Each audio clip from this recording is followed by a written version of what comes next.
नमस्कार दोस्तों, स्वागत है आपका मेरे YouTube चैनल मेरे साथ देश की बात के अंदर। ये जो पहलगाम वाला हमला हुआ, जो अटैक हुआ है, इसके अंदर में पाकिस्तान ने जो करना था वो कर दिया। लेकिन भारतीय राजनीतिज्ञ जो हैं, भारतीय राजनीति के जो लोग हैं, उनके बयान इस तरह से आ रहे हैं कि शायद वो भारत के राजनीतिक ना होकर के, भारत के राजनीतिक दल ना होकर के, भारत की विपक्ष की पार्टियां ना होकर के, ये सारे के सारे पाकिस्तानी हैं। एक-एक का बयान इस टाइप का है कि दिल में आग लग जाती है। लेकिन दूसरी तरफ जो पाकिस्तान है, वहाँ के एक पत्रकार हैं कमर चीमा, डॉक्टर कमर चीमा हैं। उन्होंने पाकिस्तान को लेकर के, पाकिस्तान के प्रधानमंत्री को लेकर के, उनकी जो बयानबाजी है, जो बयानबाजी की है उन्होंने, उसको कितना शर्मनाक बताया है, वो आप खुद देखिएगा। और उसके बाद हम बात करेंगे कि हमारे जो राजनीतिक दल हैं, वो किस टाइप के हैं। तो पहले हम एक बार उनको कमर चीमा को सुनते हैं, डॉक्टर कमर चीमा ने क्या कहा है। क्योंकि भारत के राजनीतिकों की जो बात है, ये बहुत ही ज्यादा दिल जलाने वाली है। दोस्तों, पाकिस्तान के वजीर आजम शहबाज शरीफ ने कहा है कि हम एक न्यूट्रल ट्रांसपेरेंट प्रोब के लिए हाजिर हैं। हम चाहते हैं कि अगर भारत करना चाहता है न्यूट्रल ट्रांसपेरेंट प्रोब, तो हम हाजिर हैं। क्यों इतनी कमजोर स्टेटमेंट क्यों दी है पाकिस्तान के वजीर आजम ने, इस पर बात करनी है। पाकिस्तान हाई कमिश्नर जो लंदन के अंदर है, वहां पे कुछ इंडियंस ने वहां पे प्रोटेस्ट कर रहे हैं, और वहां पे पाकिस्तान के जो आई थिंक डिफेंस अताशी हैं, उन्होंने कोई ऐसा जेस्चर दिया जिसके ऊपर इस वक्त इंडियन मीडिया और भारत के अंदर बड़ी बात चल रही है। दूसरी बात यह है कि इंडिया जो है इस सारे मसले को लेकर ग्लोबली चला गया। पाकिस्तान क्या इसके लिए रेडी है, तैयार है या कि नहीं। चौथी बात यह है कि पाकिस्तान ने यह कहा है कि पाकिस्तान का 600 अरब डॉलर का नुकसान हो चुका है, हम कैसे इस तरह की चीज़ें कर सकते हैं। और नेक्स्ट बात यह है कि बिलावल ने भी धमकी दे दी है। सवाल ये, मैं पहले तो वज़ीर आज़म शहबाज शरीफ साहब की बात पे लेता हूँ कि वज़ीर आज़म शहबाज शरीफ साहब, आपको ये किसने कहा है कि आप ऑफ़र कराएं कि आप न्यूट्रल वेन्यू पे लेके जाएंगे। आप पाकिस्तान के वज़ीर आज़म हैं, आप बड़े इंपॉर्टेंट हैं हमारे लिए, आप हमारे सर पे आंखों का ताज है। क्या कभी भारत ने आपको ये कहा है हम आपके साथ किसी इन्वेस्टिगेशन में शामिल होना चाहते हैं? आप हमेशा कहते हैं जी जाफर एक्सप्रेस में भारत ने ये कर दिया, फलाने एक्सप्रेस में ये कर दिया, इंडिया ने ये कर दिया, इंडिया ने वो कर दिया। तो मुझे ये बताएं ना, आप ये बताएं, आपने आज ये कहीं पे पॉलिसी स्टेटमेंट दी है, कभी इंडिया ने आपको ये कहा है कि हम आपके साथ ताउन करने को तैयार है, जो आप हम पे इल्जाम लगाते हैं? आप उनकी इस बात में क्यों आ गए हैं कि हम आपको ताउन देने को तैयार हैं? इसका मतलब है आप सरेंडर कर रहे हैं, इसका मतलब है आप उनकी बात मानते हैं, इसका मतलब है जो उनका बयानिया वो ठीक है, जो उनका बयानिया है ठीक है, या फिर आप सिर्फ इंटरनेशनल कम्युनिटी को बताना चाहते हैं ताकि मिलिट्री एस्केलेशन ना हो कि हमने तो दुनिया को कह दिया था कि हम ताउन करना चाहते हैं इनके साथ, लेकिन फिर भी देख लें इन्होंने ये मिलिट्री एस्केलेशन की। मैंने तो अपने वजीर आजम की इस स्टेटमेंट को इंतहाई कमजोर पाया, इंतहाई कमजोर पाया। वजीर आजम साहब, तरलियां ना गुजारे नहीं होंगे। You can't live this way. मैं इस बात पे मानता हूं कि पाकिस्तान को चीजों को डिप्लोमेटिकली सॉल्व करना चाहिए, एंगेजमेंट होनी चाहिए, लेकिन यह बात कह देना कि हम आपको ताउन करेंगे अगर न्यूट्रल और ट्रांसपेरेंट प्रोब हो पहलगाम इशू के ऊपर, क्या कभी उन्होंने ये मानी है बात कि हम आपको न्यूट्रल पे ले जाएं हमें? आप कभी उन्होंने कहा? क्या वो मानते हैं इस बात को? उन्होंने तो कभी आपको लिफ्ट भी नहीं कराई इस मामले में। वो तो आपसे पूछते भी नहीं, आप जो मर्जी बोल रहे, वो तो हिलते ही नहीं अपने मुकाम से, वो तो सिंपली रिजेक्ट कर देते हैं। मुझे सिर्फ इतना बताएं कि ये जो आपने स्टेटमेंट जारी की है, ये क्या आपको वार्निंग नजर आ रही है? क्या आपको मिलिटरीली रिस्क एस्केलेट होता नजर आ रहा है? क्या आप दुनिया को पैगाम देना चाहते हैं? मैं तो इंतहाई मायूस हूं, सीधी सी बात करनी चाहिए। मुझे ये बताएं कौन सा एक वाकया, चले जाएं आप शर्मुल शेख में, जब पाकिस्तान के वजीर आजम यूसुफ रजा गिलानी और उस वक्त के भारत के वजीर आजम मनमोहन सिंह के दरमियान वहां बात हुई कि जी भारत की इन्वॉल्वमेंट है बलूचिस्तान के अंदर, तो मनमोहन सिंह साहब ने कहा कि मैं भारत में जाकर चेक करूंगा और आपको बताऊंगा। ये बात है 2008 की, मेरा ख्याल 2008 की नहीं, ये बात होगी समवेयर अराउंड 2010 11 की 12 की शायद, इसके करीब की बात है। तो क्या इंडिया ने आपको बताया? जवाब ही नहीं दिया। आज 16 साल हो गए हैं, वो आपको जवाब ही नहीं देते। They don't like to give you an answer. और उन्होंने एक बात की कि आप इन्वॉल्व हैं, तो आप कह रहे हैं कि आप मुझे किसी न्यूट्रल वेन्यू पर ले जाए, मैं पार्टिसिपेट करने को तैयार हूं। देखें मैं ऐसा नहीं, हम ऐसे नहीं हैं। और पायन तरले ना गुजारे नहीं होंगे। ये जो तरले हम कर रहे हैं ना, इन तरलों से गुजारे नहीं होते सर। आपको कुछ बोलना पड़ता है। या मैं भी ये भी समझता हूं कि इंटरनेशनल ऑडियंस को बताने के लिए कि देखिए पाकिस्तान तो पार्टिसिपेट करने को तैयार था, ये भी एक डीएस्केलेशन का तरीका होता है। पर ये वजीर आजम साहब नहीं कहते। आप हमारी इज्जत हैं, आप हमारी शान है, आप हमारी जान है, आप पाकिस्तान के वजीर आजम हैं। वजीर आजम तो इस तरह हल्की बात नहीं करेगा ना कि हम आपके साथ पार्टिसिपेट करने को तैयार हूं। क्या कभी उन्होंने पार्टिसिपेट किया? कोई एक मुझे वाकया बता दें कि जी हां उन्होंने आपके साथ पार्टिसिपेट किया हो, आपकी बात ही मानी हो। आप नहीं, हमेशा उन्होंने गला मनिया ने। मुझे तो इस चीज ने बहुत ज्यादा, ये मुझे लगता है कि अंडर प्रेशर है। क्यों अंडर प्रेशर है? फौज आपके पास है, नेवी आपके पास है, एयरफोर्स आपके पास है, लिमिटेड जंग आप लड़ सकते हैं, बड़ी होती है तो तब भी लड़ी जाएगी। लेकिन आप कुछ तो करो ना यार, खुदा का नाम है, कुछ तो हिलो जुलो, कुछ तो मतलब कोई पॉलिटिकली हो। पिछला वजीर आजम सी वो भी लेट जाता सी, ये वजीर आजम साहब हैं, ये भी डाउन प्ले कर रहे हैं। खतरा हो रहा है, खतरा हो रहा है। किहड़ी चीज का खतरा हो रहा है?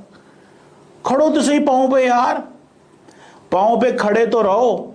मैं तो ये कहूंगा खड़े रहो, खड़े रहने से सारा कुछ मिलता है। इज्जत भी खड़े रहने से मिलती है। ये रिक्वेस्टें करने से इज्जत कोई नहीं मिलती सर, इस चीज को जहन में रखें। रिक्वेस्ट करने से इज्जत नहीं मिलती। इंडिया ने कभी आपको कहा है?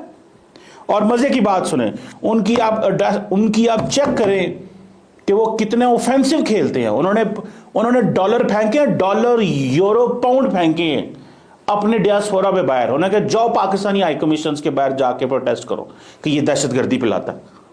तो तुहानू किने क्या? तुहाडे कोल कोई यूरो डॉलर पाउंड नहीं है सर। हमारे पास कोई यूरो डॉलर पाउंड रियाल दरम बरम कुछ भी नहीं है हमारे पास। हमारे पास कुछ भी नहीं है ऐसा। 250 बिलियन का मुल्क है। और यार आप 6 प्रोटेस्ट नहीं करा सकते? मेलबर्न, यूके, कोपेनहेगन, जर्मनी, हर जगह पे वो प्रोटेस्ट करा रहे हैं। ये जो अगले दिन ओवरसीज पाकिस्तानी आए हुए थे पाकिस्तान, क्या इनको नहीं कहना चाहिए कि यार बंदोबस्त करो, लेके आओ, आए ना जरा, आए ना जरा। मैं तो समझता हूं बड़ी कमजोर स्टेटमेंट दी है हमने, बड़ी हल्की, बहुत ही कमजोर। और आप देखें वो चीज को कहां पे ले गए हैं। आप देखें वो जो यूके के अंदर पाकिस्तान के हाई कमीशन के बाहर चले गए। पाकिस्तान को शायद खबर थी, पाकिस्तान ने पहले भी वो अभिनंदन के बोर्ड बना के रखे हुए थे शायद, टीज फैंटास्टिक और सारा कुछ। तो उन्होंने क्या किया है, वो पाकिस्तान के डिफेंस अताशी है, पता नहीं, आई थिंक या वो diplomat, I don't know about him. तो उन्होंने कोई ऐसा साइन कर दिया जिसको वो इंडियन मीडिया चला रहा है कि जनाब देखें ये हमें थ्रेटन कर रहे हैं, ये दुनिया के सामने हमें थ्रेटन कर रहे हैं। This is not this is not how diplomats do. Obviously diplomat तो नहीं होंगे, वो कोई फौजी होंगे, फौजियों के अंदर ही होता है। डिप्लोमेट तो सारी बात है, उनका तो ध्यान नौकरी की तरफ होता है। सो इंडियंस जो है वो पूरी दुनिया में प्रोटेस्ट कर रहे हैं, वो आपको लेके चल रहे हैं दुनिया के अंदर, और आप कह रहे हैं कि हम आपके साथ जाने को तैयार हैं, हमें प्लीज हमसे बात करें, हमसे बात करें। क्यों बात करें यार? आपको उनका माइंडसेट नहीं समझ आता। आप मोदी साहब की सोच को नहीं अंडरस्टैंड करते। आप पाकिस्तान क्यों दुनिया को यह ऑलवेज बताना चाहता है कि नहीं यार हम बात करना चाहते हैं, वो बात नहीं करना चाहते। ये चीज को उतारें यार, एक दफा ये जंग होनी है सर, ये लिमिटेड स्केल होने दें। लास्ट टाइम जब 2019 हुआ था तो इंडिया गया नहीं था राफेल लेने अरबों डॉलर के, हिले जुले थे ना वो। पाकिस्तान तो पहले ही अपनी एयरफोर्स को तैयार करके बैठा हुआ था। मैं इंडिया के साथ डायलॉग के लिए तैयार हूं। मैं चाहता हूं के अंदर मुझे बताएं, आपकी स्ट्रगल है बराबरी की, कि हम भारत के साथ बराबरी पर रहना चाहते हैं। हम नहीं नेपाल बनना चाहते, हम कोई जूनियर पार्टनर नहीं बनना चाहते, हम भारत को खित्ते का पुलिसमैन नहीं बनने देना चाहते। सर जी तो लड़ाई इस चीज दी है, तो फिर सारिस को होने देना। क्यों आपने ये किया है? और आपने दुनिया को पैगाम दे दिया कि जनाब हम तो बात करना चाहते हैं, हम तो बहुत अच्छे बच्चे हैं, वो गंदे बच्चे हैं। देन वो हर जगह पे जाके कोई उन्होंने दुनिया का मुकाम नहीं छोड़ा जहां पे वो जाके आपके बारे में बात नहीं कर रहे। सर जी ये this is a war of narrative. India को नैरेटिव बनाना आता है, क्रिएट करना आता है, क्राफ्ट करना आता है। हमारी तो किसी को समझ भी नहीं ना आती हम कहते क्या है, क्योंकि हम बोलते हैं उर्दू में, पंजाबी में, सराइकी में, सिंधी में, वो बोलते हैं इंग्लिश में। उनके को 25,000 इंग्लिश टीवी है वहाँ पे, वो वैसे ही बंदे को, हमारे टीवी वालों के पास इधर को टीवी कोई नहीं है हमारे पास। हम तो यहाँ पे 2 घंटे भी इंग्लिश ट्रांसमिशन चलाने को तैयार नहीं है ना किसी टीवी की, 2 घंटे भी इंग्लिश ट्रांसमिशन चलाने को तैयार नहीं है हमारे पास। तो 100-200 बच्चा भी नहीं है, लड़का भी नहीं है कि जो जिसको हम इंग्लिश सिखा के टीवी पे बैठा सकें कि यार ये स्टेट का नैरेटिव बनाया। हमारे पास तो कुछ भी नहीं इस मामले में, हमारा सारा फोकस उर्दू पंजाबी पे है। सो मुझे ऐसे लगता है कि हमें we should have done much much much more, much much more. आपकी ये जो तरलों वाली मैसेज है ना, ये इंडियन मीडिया ने नहीं चलाना। उन्होंने किसका मैसेज चलाया? उन्होंने बिलावल का मैसेज चलाया। क्योंकि बिलावल ने क्या कहा? क्योंकि बिलावल ने ये कहा कि हमारा ये जो सिंधु दरिया है, वो सिंधु दरिया इंडस जो है वो, क्योंकि इंडिया वो सिंध के लिए बहुत इंपॉर्टेंट है। अभी बिलावल भुट्टो की, उनका जो सूबा जहाँ पे उनकी हुकूमत है, उनकी लड़ाई होगी मरकज़ के साथ, बिकॉज वो थोड़ी सी पानी को शिफ्ट करना चाहते थे। तो उन्होंने कहा नहीं मैं ऐसे नहीं होने दूंगा। तो उन्होंने कहा कि यहाँ इस दरिया में पानी बहेगा या उनका खून बहेगा, मींस इंडियंस का खून बहेगा, मतलब कि ये पानी बहेगा ही बहेगा। अब वो इंडियन मीडिया चला रहा है बिकॉज उनको पता है ये इस चीज़। आपकी बात जो है, ये तरलों वाली बात किसने चलानी है? अब नरेंद्र मोदी को बता दिया गया होगा कि पाकिस्तान के वज़ीर-ए-आज़म की ये स्टेटमेंट आ गई है, they are watching Pakistan 24/7। Pakistan, Narendra Modi साहब, डॉक्टर जयशंकर साहब, अमित शाह साहब, डिफेंस मिनिस्टर राजनाथ सिंह साहब, सारे भाई वो लोग, दोवल साहब, उनको पाकिस्तान के अलावा और काम क्या है? तो वो देख रहे हैं ना कि हम तो देखें न्यूट्रल ट्रांसपेरेंट के लिए तैयार है, हम इसमें मुलव्वस नहीं हैं, हमें ये ना कहा जाए हम बहुत अच्छे हैं। कोई अच्छे नहीं है आप, तरलिया ना, आप अच्छे नहीं होते, आप एक्शन से अच्छे होते हैं। आपने जब दुनिया को बता दिया है, डिप्लोमेट्स को बता दिया है कि हम काम करने के लिए तैयार हैं, तो पब्लिक में आके ये बातें करने की क्या ज़रूरत है? सर जी पब्लिक में आने की क्या ज़रूरत है? पब्लिक में क्यों? पब्लिक में क्यों? ये बात इंतहाई कमज़ोर है। इसका मतलब है Pakistan under pressure. Pakistan under pressure है जब वजीर आजम आके कह दे कि जनाब मैं ये करने को तैयार हूं। ये डॉक्टर कमर चीमा पाकिस्तान से थे, इन्होंने पाकिस्तान की असलियत बताई कि पाकिस्तान का क्या हाल है। लेकिन दूसरी तरफ जो हमारे भारत के नेता हैं, विपक्ष के नेता हैं, उनकी मानसिकता भारत के प्रति क्या है, वो क्या सोचते हैं, क्या बयानबाजी कर रहे हैं, शर्मनाक हो। ये हम सबको देखना भी चाहिए कि आखिर क्या चाहते हैं। देखिए अगले वीडियो में यहाँ के जो नेता हैं वो क्या बोल रहे हैं। मंत्रियों में कोऑर्डिनेशन है ना, प्रमुखों में कोऑर्डिनेशन दिखता है। एक बार राज्य के मुख्यमंत्री स्टेट के कहते हैं कि एक भी पाकिस्तानी महाराष्ट्र में नहीं है, सबको हमने यहाँ से निकाल दिया है और आदेश दे दिया है। दूसरी तरफ डिप्टी सीएम बोलते हैं कि यहाँ पे 107 आतंक अपने पाकिस्तानी यहाँ पे मिल नहीं रहे। दूसरी तरफ एक नारायण राणे कहते हैं कि वो योगेश कदम के मतदार संघ में जाकर कि यहाँ पे हिंदुत्व के खिलाफ में जो बात करेंगे तो हम लोग उनको छोड़ेंगे नहीं, कानून सुव्यवस्था की चिंता इस मिनिस्टर को नहीं है। तो इस तरह की वो बोलते हैं कि कानून व्यवस्था संभालने के लिए मैं सक्षम हूं। इस तरह की बातें जब होती है तो ये सरकार करके इनकी जो एक जॉइंट रिस्पांसिबिलिटी होती है वो इस सरकार की दिखती नहीं है। ये सरकार ऐसा लगता है कि सत्ता के लिए और कुर्सी के लिए एक आए, इनको जनता से कोई लेना देना नहीं है और ना सरकार के समन्वय नहीं होने से ये सरकार ठीक ढंग से चल रही क्या, ऐसा सवाल यहाँ पे खड़ा होता है। कक्षा 7वीं की जो पुस्तकें हैं उसमें से मुगलों और दिल्ली का इतिहास नहीं, इतिहास मिटाने से कुछ नहीं होगा। इतिहास तो किताबों से निकालने से नहीं होता, किताबें तो है मार्केट में। पर इस तरह से मुगलों का इतिहास निकालकर सरकार अगर ये जताना चाहती है कि इनकी सरकार की मंशा क्या है, ये भाईचारे को खत्म करना चाहते, देश के एकात्मता को खत्म करना चाहते, आपस में दो रिलीजन्स को लगाना भिड़ाना चाहते, जो नया प्रावधान उसमें किया है ये ठीक नहीं है। ये देश की नींव सभी धर्मों को साथ में लेकर चलने की है। सभी का सम्मान की बात इस अपने देश के एक संविधान में हमें सबको दिया है। तो संविधान के ऊपर चढ़कर कोई निर्णय होता है तो देश की प्रकृति के लिए ठीक नहीं है। आगे चलकर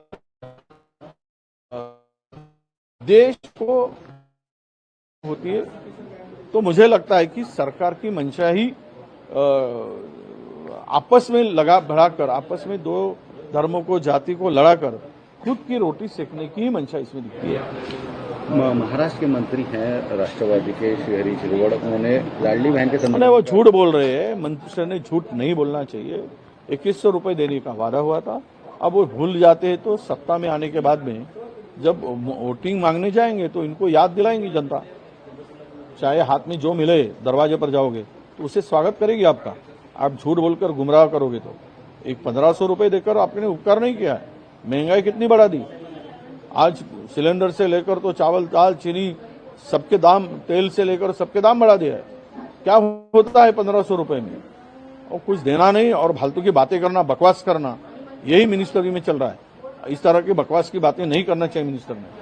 तो सामना में ऐसा लिख के आया है कि इतने पाकिस्तानी जब भारत में थे तो इनको पहले क्यों नहीं निकाला गया? क्या पहलगाम की इंतजार कर रही थी क्या सरकार?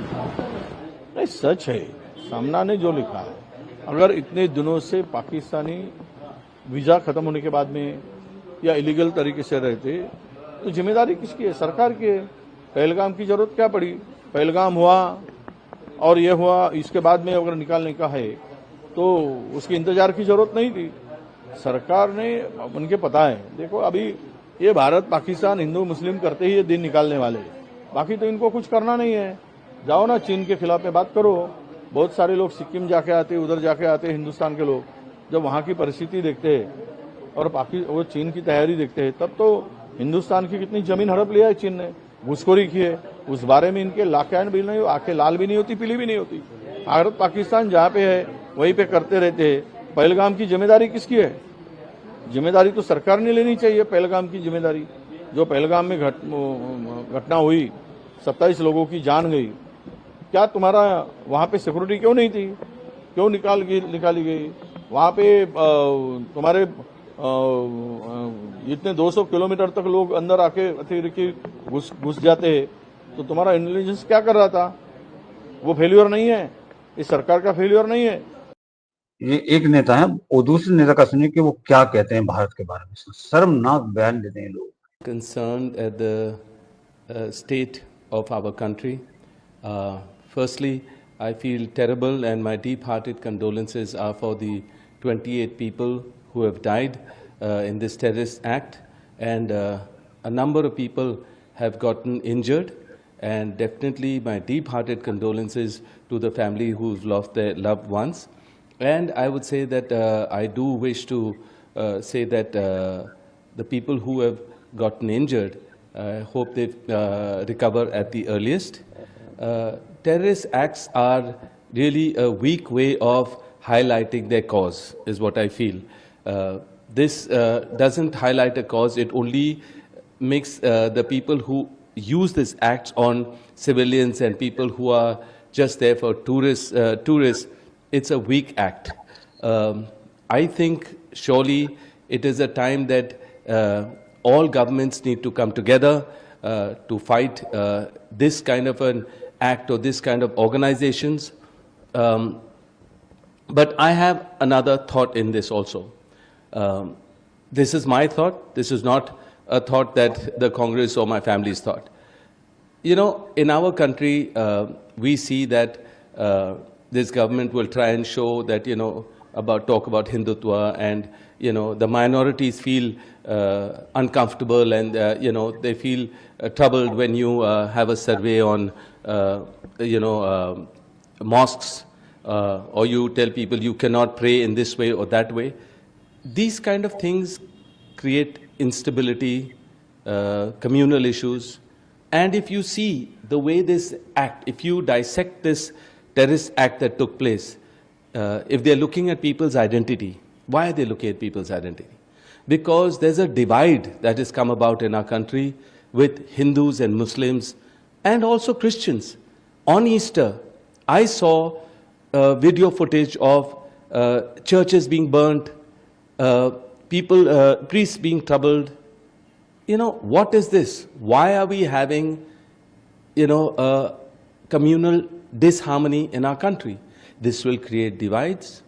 This will create these kind of organizations to feel that Hindus are making a problem for all the Muslims. We don't need that. You ask many Hindus and Muslims together, they help each other. In COVID, we saw they help each other.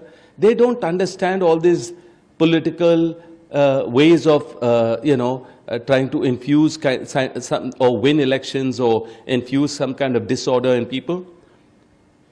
Looking at identities and then killing somebody, that's a message. Also sending a message to the Prime Minister of our country. Why? Because Muslims are feeling weakened. The minorities are feeling weakened. I know that 2 weeks before, I was summoned by the ED.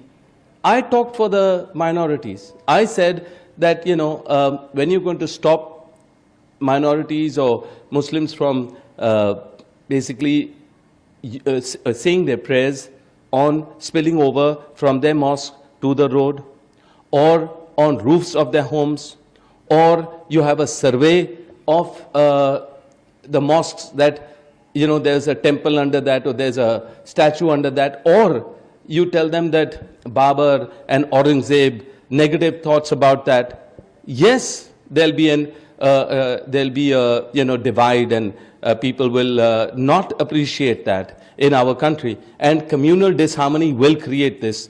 And I totally feel that this act is wrong. I condemn it, and I feel that whatever their cause is, this is the weakest way of, you know, uprising your cause. So I feel that innocent people are dead. I feel really terrible for the families. Internationally also, people are looking at this. And even overseas, when you see terrorism only creates fear, and it doesn't create, you know, progress. But if people unite and stick together, forget about, because terrorism doesn't really see religion, you know, is what, I mean, I've told. But in this case, I feel that the way they filtered or selected people who they killed was very candid and clear. So I feel that being secular in our country is the key of progress, unity, and for us to be united and strong is the only way the next generations will want to stay in our country. There'll be brotherhood, and I feel it only comes from, you know, a misuse in politics where religion is concerned and all that. That's why religion and politics should be separate, and do not use it, because this will only cause more and more cases as such, which is harmful for every religion, every person, and we all are, everybody's focus is on Kashmir today. Kashmir is a beautiful place in our country. People were going there as tourists. This is the season for people to have employment. And today, nobody's going to go to Kashmir now, keeping this incident in mind. Amarnath devotees were going to go to Amarnath for their prayers and spiritually, but they're not going to be able to go there.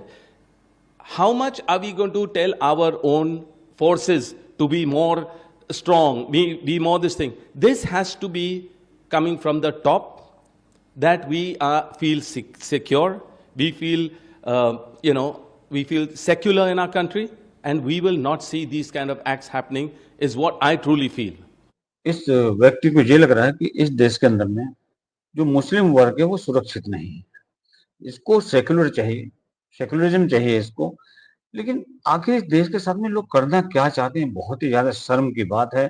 ये इस देश के साथ में है या किसी और देश के साथ में। अब एक सच्चाई ये भी है कि ये जो यहाँ का विपक्ष है वो पाकिस्तान में कितना जरूरी है और इनके संबंध पाकिस्तान से किस टाइप के, ये इस वीडियो से पता चलेगा। और ये वीडियो भारत का नहीं बल्कि पाकिस्तान का, पाकिस्तान के लोग कांग्रेस और विपक्ष को कितना चाहते हैं वो देखिए आप, कि उनके यहाँ पर कितनी वो आवश्यकता। आजादी और मकबूजा कश्मीर के मुसलमानों की मिजरीज के खात्मा का रास्ता कैसे निकलेगा जब जंग भी नहीं करते और मुज़ाकरात भी नहीं। पाकिस्तान का रोल बड़ा की है। हमें ये इशू को अब बड़े संजीदा तरीके से, सस्टेन्ड तरीके से इसको लेके चलना है। इंडिया बहुत बड़ा मुल्क है और कई हिंदुस्तान के लोग आपके साथ सिंपथाइजर भी हैं। अरुंधति रॉय है, ममता बनर्जी है, कांग्रेस पार्टी है, कम्युनिस्ट पार्टी है, लेफ्ट पार्टीज हैं, दलित पार्टीज हैं। हिंदुस्तान सारे लोग तो नहीं मोदी के साथ ना। इंडिया बहुत बड़ा मुल्क है और कई हिंदुस्तान के लोग आपके साथ सिंपथाइजर भी हैं। अरुंधति रॉय है, ममता बनर्जी है, कांग्रेस पार्टी है, कम्युनिस्ट पार्टी है, लेफ्ट पार्टीज हैं, दलित पार्टीज हैं। हिंदुस्तान सारे लोग तो नहीं मोदी। ये सारा आपने देखा और सुना। अब आप खुद डिसाइड कीजिए कि भारत के राजनीतिक लोग, भारत के विपक्ष के नेता कितने देश के साथ में और कितने पाकिस्तान के साथ में हैं। ये मैं आपके विवेक पर छोड़ता हूं कि क्या सही और क्या गलत है। आप अपने अनुसार उसकी विवेचना कीजिए और फिर उसके ऊपर एक्शन लीजिए। जय हिंद, जय भारत, जय श्री राम।